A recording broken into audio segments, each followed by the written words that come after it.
The following thoughts and opinions regarding this album are strictly of my own personal interests. I am not a professional music reviewer. I do encourage respectful discussion and friendly banter of each episode, but I do not condone and will not tolerate bullying or belligerence of any kind.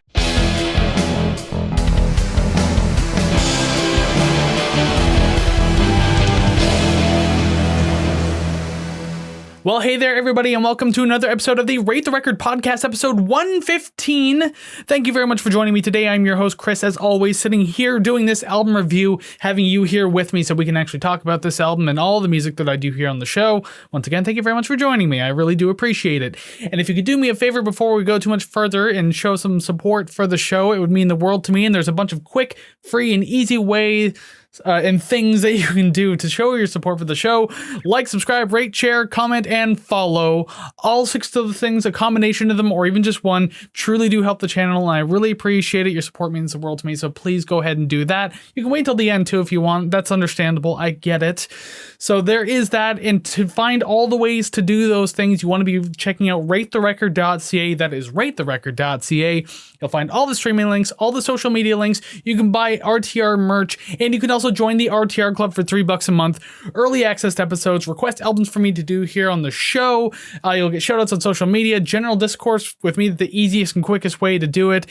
And I'm sure there's something else in there I could just never remember properly off the top of my head. But if that sounds interesting, it's optional, but the option is indeed yours, and that can be found at ratetherecord.ca. And if you've been here before, then you already know I have to get all that mumbo jumbo out of the way. So hello, thank you for joining me again, coming back for another episode of the Rate the Record podcast. Truly appreciated. But if you're new here, well, hello there. I hope you enjoy your stay, have fun, and enjoy hanging out, listening to music, and talking about it with me. The more the merrier. Please, I welcome you in. And chances are you don't know what I do here on the show, aside from, like, you know, the actual title of the podcast. But I'll tell you that each week I do choose an album. It could be completely random. It could be a request, an anniversary thing, just whatever it might be. It may be a brand new release as well. Regardless, I will choose an album each week. I'll listen to the entire thing from front to back. You get to listen to it in a few second chunks here on the show, but I listen to the entire thing. I'll let you know my opinions on the songs, the entire album, and then, of course, the bread and butter of the entire podcast. I'll rank the songs and then I'll rate the record. There you go. Simple, easy, good to go. And for today, episode 115 is an album that is fairly new. It's a couple years old at this point, and I remember I wanted to do this back in season 5, and I'm still kind of in that bank of trying to pull from albums I wanted to do last season and doing it now. This one's all about Alexisonfire and their 2022 album, Otherness, so let's learn a little bit about it. Otherness is the 5th full-length album from Canadian post-hardcore band Alexisonfire. It was released on June 24th, 2022, and recorded at Jacasa Recording Studios in Ohsweken, Ontario, Canada. The album was released through Dynalone Records, and Dynalone has also published for City and Colour, The Cult, Hot Hot Heat, Jimmy Eat World, and many more. The album was produced entirely by the band themselves. Aside from a few singles and EPs through the years, this would be the first full-length album since their 2009 release Old Crows, Young Cardinals, which had typically favorable reviews. The band consists of George Pettit on lead vocals, Dallas Green and Wade McNeil on vocals and guitars, Chris Steele on bass and backup vocals, and Jordan Hastings on drums and percussion. One of the additional musicians on this album was Matt Kelly. Kelly would play pedal steel and slide guitar, as well as synthesizers and keyboards. Otherness is considered a triumphant return for the band. Metacritic has the album at a 92 out of 100, with raving reviews coming from Kerrang, who gave it a 5 out of 5 stars, 4.5 out of 5 stars from Sputnik Music, and a 9 out of 10 from Distorted Sound. The album also won Rock Album of the Year at the 2023 Juno Awards. The album charted in 6 countries, 2 which placed it in their top 5, including the UK for their independent albums and rock and metal albums, and Canada had it at number 4. The album spawned 3 singles: Sweet Dreams of Otherness, which charted at number 32 on the Canadian rock charts, Reverse the Curse, and Sans Soleil. Well, there you go. Now you know a little bit more about this album. The first release from the band in 13 years since 2009's Old Crows, Young Cardinals. And I forgot to mention in the beginning, I do own this one on vinyl too. Hold it up for the video viewers on this one. There you go. It's very kind of a matte surface to this vinyl. But yes, I got this one around the time it came out, actually. So very exciting stuff.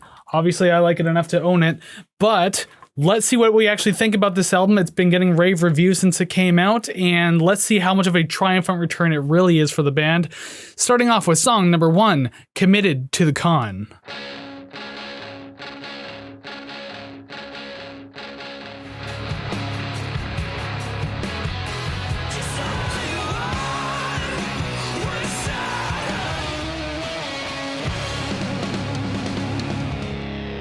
And as the song fades out, song number 1, Committed to the Con. What a fun way to kick off the album. That's how you do it right there. There's definitely a big feeling of building going out through this entire thing, and then you get those really explosive choruses that just pack a whole crap load of energy into them. Fantastic stuff. That bass tone, too, especially when it's like running through that intro in the beginning and even through the verses, that's primo stuff. God, that is a great distorted bass tone. I love that. So immediately catches me and just keeps me in there. Gets me excited right away. I really think that this song is a good display of how the band really hasn't missed a step. Again, they have released some singles and like an EP or something like that, like through the decade and everything like that, but not much in the way of an album. But so the fact that this is a full collaborative effort and they came back with this, they really haven't missed a step. It sounds great. The chemistry is super tight on this thing, and the production's fantastic all around. I really like it. So can only imagine what the rest of this album has in store. Let's check it out with song number 2, the big single, Sweet Dreams of Otherness.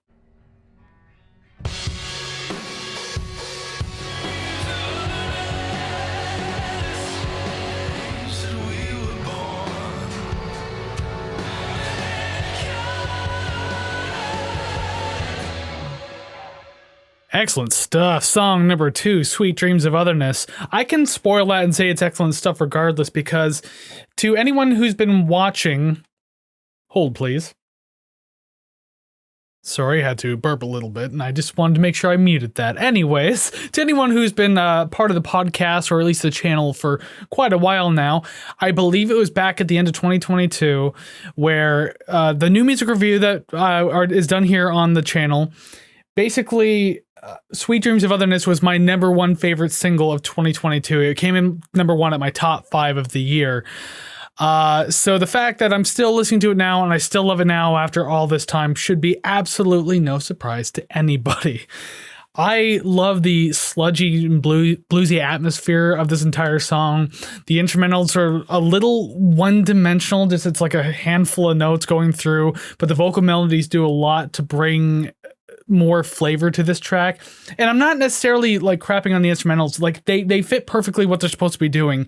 They're not overcomplicating things, not going crazy. They're not adding too many things, no crazy fillers. It's really good the way it is. The layering is fantastic in this one too. Really thick, smoky atmosphere throughout the entire thing. So I really, really like that. And God, is that chorus awesome. It's super catchy as hell. And tonally, it's super pleasing as well. I really like it. It's energetic. Everything about it works. And especially in the last chorus, just before the outro comes, I love that as soon as Dallas is done singing, you can hear him do a little woo in the background, just because like the energy was there in the studio. It definitely was, and you can tell this song is fantastic. So, spoiler, I really like this one a whole lot. I have for a couple of years now, and I still really, really do. Let's see how I feel about the rest of the album with song number 3, Sans Soleil, into your non-French speakers. That means without sun.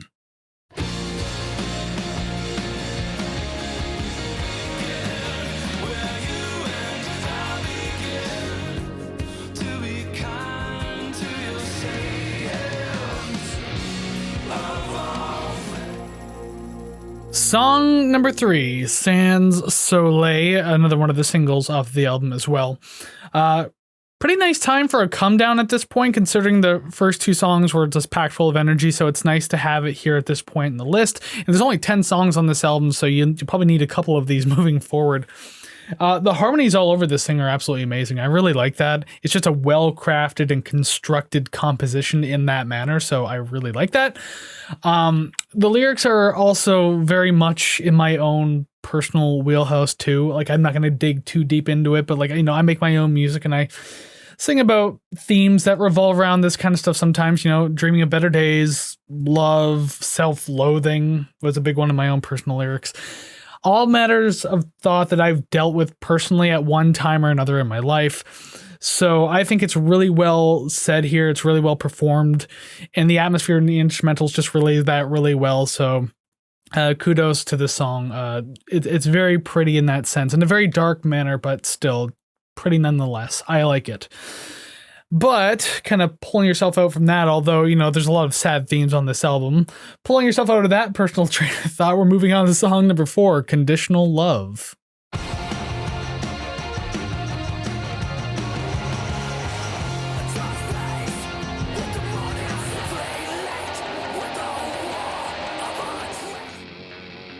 Song number 4, Conditional Love. One of the shorter songs, if not the shortest song on this album. It's just under 3 minutes long. It's got a very crowd sing-along, chant-along kind of quality and style to it. So it's pretty damn catchy in that regard. And as energetic and fun as it is, it still feels a little flat to me. And I mean, I kind of argue that a little tiny bit when it came to Sweet Dreams.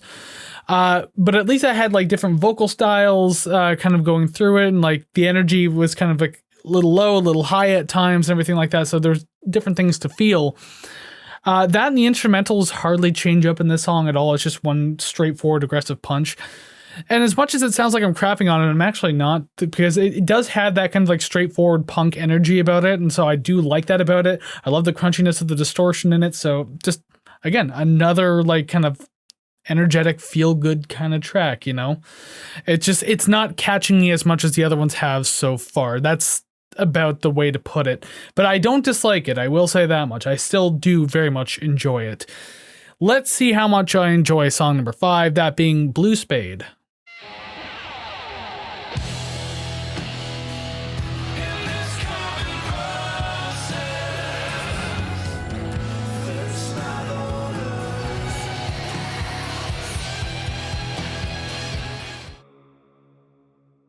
All right, song number 5, Blue Spade. So I mentioned earlier that like there was like a tight chemistry in the band, and from what I understand, that like in their earlier years, it wasn't quite like that, where there wasn't involvement by every member.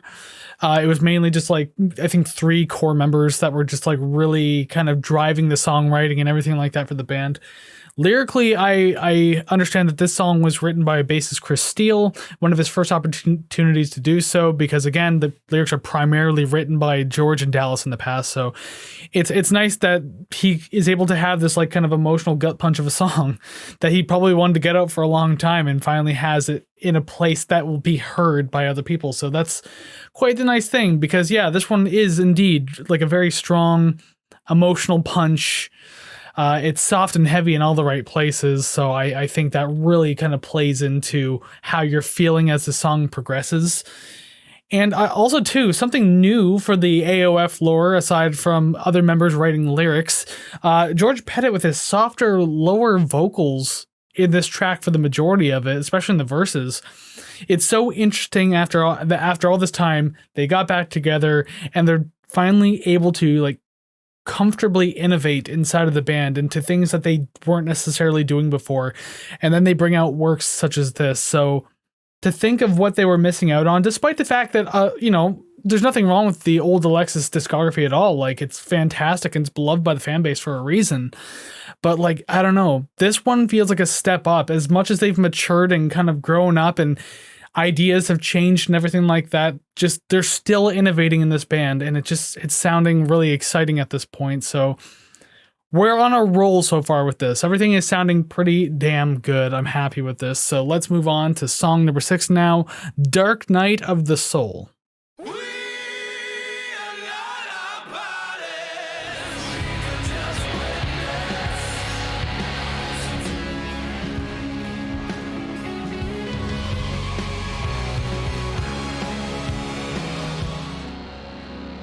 As it continues to fade, I'll just go ahead and pause it right there. Song number 6, Dark Night of the Soul. Really intense track all around. It really comes in crashing waves. So, I mean, like, you kind of do get a lot of out of it. The layered screaming and harmonies in the verses felt a little overwhelming at times, but it's not particularly bothersome. It just feels like too much at once. I don't know. It just feels pretty smeared all over the place. So that part, again, not particularly bothersome, but I wasn't the biggest fan of it. And also, too, the bridge was actually a little weak, too, unfortunately. Like, the guitar solo portion of it was fine, despite the fact that the guitar actually felt a little buried in the mix when I was doing it solo. Not that I'm looking for it to punch me in the face, but they should have brought it forward just like a little more. I don't know. And then the rest of the bridge just wasn't doing it for me. But I will say the choruses, man, those things hit hard. Those are good. Some thick and loud layering just makes the song radiate. So that was really like the ultimate saving grace of the song were in those choruses. So I thought that was really good.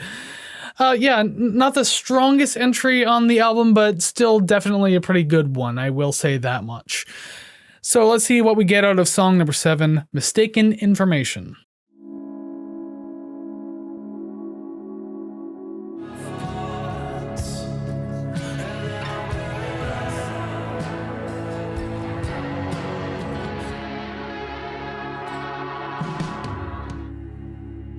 It's fading out, so I'll pause it right there. Song number 7, Mistaken Information. This song is just absolutely drenched in atmosphere. Definitely, probably one of the most atmospheric tracks I remember on an Alexis record ever at this point. Very airy and somber atmosphere altogether. So it's just very soft, drifting, silky wave type deal. That's kind of the feeling I'm getting from it. And I know that Dallas wrote this song around the beginning of the pandemic, and apparently it can be taken in many different ways, like, you know, the divide of people during the pandemic. Apparently it can be seen as a breakup song, all these types of things. So it's one of those things that's up to interpretation, I suppose, but still, regardless of that, and regardless if it was going to be a City and Color song or not, I do like that with the band's new sense of being a collaborative effort altogether. There's so much more texture that was added to this song, so I think that's really nice. Again, though, I do feel like this is just a bigger, glorified City and Color song. Not necessarily a bad thing. I like City and Color, so it's all good. It's a good, proper ballad to have, especially this far into the list, because we only got a few more songs after this, so it's just nice to have another kind of quieter, slow down moment. And fun fact too, from an interview I was watching, apparently this is the first song that Dallas and George have ever harmonized to with each other that didn't involve screaming. The very first song they recorded for this where they actually harmonized with each other, which is crazy considering how long they've technically been like together and making music and all that kind of stuff. But this is the first time that without screaming, they harmonized with each other. And that was said by George and Dallas themselves in an interview I was watching. So I just thought that was fascinating. I'm just like, wow, after all this time, this is the song. So there you go. Again, just like more innovation in the band. It's not exactly like innovative, whatever, how the hell you say it, regardless. It's not innovative for like the genre as a whole or like every band ever, but just for them and finally getting around to doing this and it's sounding really good doing it. So it's just nice that they're kind of getting to that point, you know. It's cool. It's cool. But we do have a few more songs to go, so let's check out song number 8, Survivor's Guilt.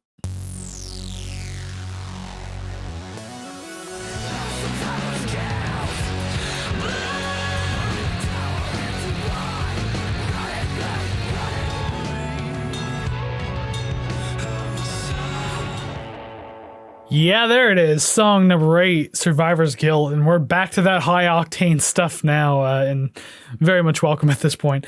I really love that heavy 6/8 groove that's going through the entire song. I think that's really fun just to kind of like bounce along to. Super good.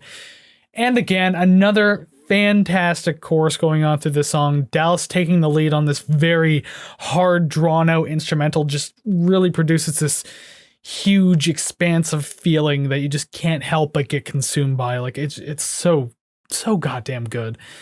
And speaking of being so goddamn good, I mean, that bridge too was super pretty. I love that bridge. Just sonically, it's so pleasing to me. And so it's just nice to drift into it, like between the heavier portions of the song. And then when you get to that final vocal portion too, just before breaking back into the chorus, like that part produces all of the goosebumps. Absolutely. Like that kind of slow vocal ascension by Dallas in there is just excellent stuff. Fantastic all around. I really do enjoy that one. Shame on anyone who listens to this up on Spotify who hasn't gotten this one to over 1 million listens yet. How dare you? Get listening to this one. It's good. It's actually really good. But let's find out how good the other 2 songs are, because that's what we gotta do. Song number 9, Reverse the Curse.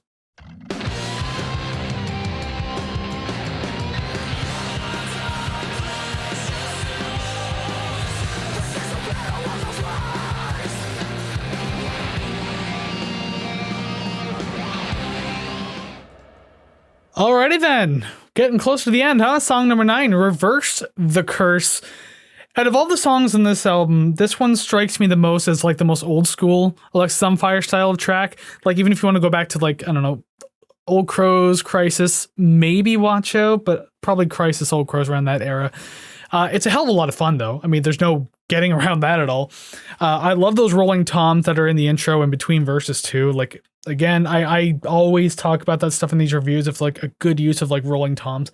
Love it. Good here. Good on it. Fantastic. And that bridge too, my God, that feels like it builds forever and ever, like infinitely on just like this forever sustained snare roll. It's like you're just waiting for something to finally break and just happen. Not that I'm not complaining about that at all. It's just like I like the tension kind of felt like it was being built by it, so I do like that. But yeah, like this one's a really fun song. It's under 4 minutes. I don't want to say it's a short song, but it's like the second shortest song on the album. Like most songs are over 4 minutes, so I mean, you get a good one with this one. I like this. And also another fun fact to list for this song too. So I noticed in my headphones, like I didn't even notice this the first time I listened to this album or anything like that. Only recently when I was reviewing this album. Go to the 3 minute and 48 second mark of this song with headphones on. Listen very carefully. You can hear a mouse click in there. I just thought that was funny. It doesn't really mean anything. They must have just missed that through the mixing and mastering portion of the album, but you can clearly hear like a mouse click. So I thought that was kind of funny. Not doxing marks for it. I just wanted to point it out as a little Easter egg in there somewhere. Alrighty then, that was the penultimate track. Now how about the final one? The beast that is 8 minutes and 16 seconds long. Song number 10, World Stops Turning.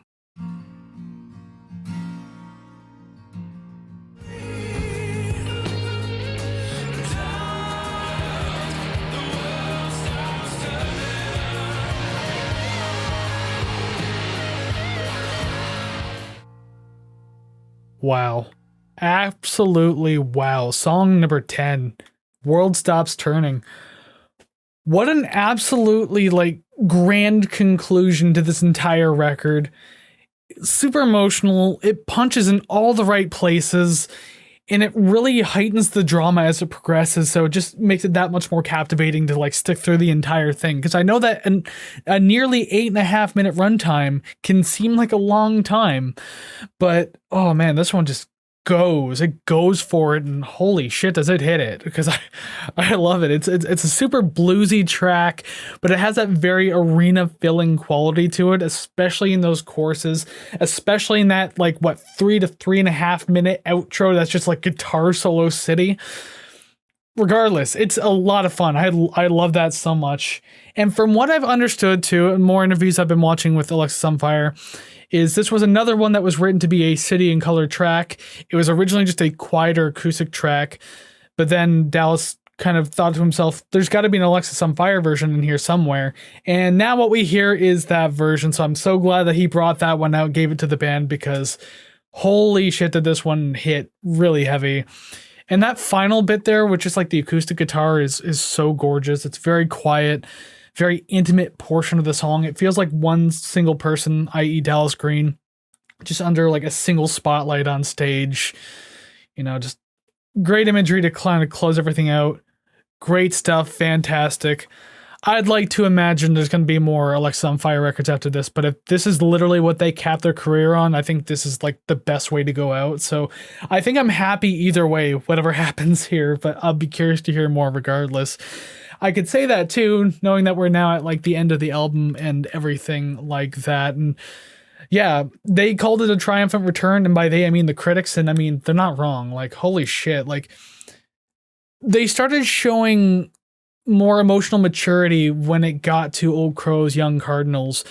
But obviously a lot of time, over a decade has passed since this record came out. So they've had time to age, just kind of mature mentally, physically, all this kind of stuff that brought them to this point. And honestly, it's probably the best work of their career. As much as I enjoy a lot of their older material, and as much of like there are staple songs very early in their catalog, like Accidents comes up right off the top of my head, for example. This album, I think it has to like peak everything else in the discography. Like this one is just amazing with what they did with it. And so it's amazing that they decided to come back and do it. Very happy to hear it. Very happy to be here for it. So I'm praising the holy hell out of this, but now we can make Spotify disappear. Bye-bye. Because I'm not going to do any weird graphical things like I do in the other episodes. Just boom, there's the numbers there. It's time to rank the songs. Yes, indeed. 1 through 10. Worst to best, not so great to great, least favorite to favorite, not so preferred to preferred. However you want to slice the cake, it's time to cut the cake, because that's just how this whole thing works. I don't want to make this stretch on any further than it has to, so let's just jump right into it right now. 10, Mistaken Information. 9, Conditional Love. 8, Sans Soleil. 7, Blue Spade. 6, Night of the Soul. Dark Night of the Soul, sorry. 5, Committed to the Con. 4, Reverse the Curse. 3, Survivor's Guilt. 2, toss up. World Stops Turning, because number 1 for the last couple of years has been and continues to be Sweet Dreams of Otherness. Just as a single, fantastic stuff. World Stops Turning, obviously, I just praised the holy hell out of, but I mean, at the same time, just Sweet Dreams of Otherness, there's something much more about it that kind of gets me in a shorter amount of time. So boom, that's my number 1 song. But those top 3 songs, as you can see from the scores on the screen, if you're watching the video version, they're 10s. So I mean, it has to be fantastic. It was hard to choose which one comes before and after which, but I did it. But now those go off the screen, all good, because now this thing appears. It's time to rate the record. Absolutely. What did I think about this album? Let's find out right now, because I don't want to hold this off any longer. So basically with this one, I knew it was going to be held high in my head. It was going to sit pretty nicely, and boy, did it. We have an A+ tier album on our hands at 87%, which if in my head I'm thinking about it correctly, and I will eventually post these on social media so people can see the updated version of the list, I think it is the now second highest ranked album on the entire show as of this recording. I could be wrong, but again, eventually I'll update that on social media. But yes, 87% even, A+ tier album, absolutely deserved. I'm almost kind of surprised it didn't make it to the absolute coveted S tier, but it's not quite there. But you know what? There's nothing wrong with an A+. Absolutely nothing wrong. Fantastic stuff. And with that off the screen now, I can finally wrap up this episode. So thank you very much for hanging out with me, listening to this album. And if you did indeed listen to this album, down in the comments below, wherever you're listening to this, because there's comment sections everywhere, let me know what you thought about this album. Do you love it? Do you hate it? What are your favorite songs? Do you agree or disagree with me? How would you rank the songs? How would you rate the record? All this kind of stuff you can let me know down in the comments below. I'm super curious to hear it. I love hearing your opinions on this. You sit here listening to mine. The least I can do is read yours. And of course, there's other places you can find to do that, and that's over at ratetherecord.ca. One more time, ratetherecord.ca, where you find all the streaming links, social media links, the merch link, the RTR club. It's all over there, ratetherecord.ca. Make sure that you're checking that out. And I think that's pretty much all I have for you. I would give you a teaser of next week, but I have this terrible tendency to never remember what I'm doing next week. So maybe just stick around and find out, and hopefully you'll enjoy that one too. So I'm going to let you go now. So until then, go listen to some more awesome music, and I'll see you again real soon. Take care, friends.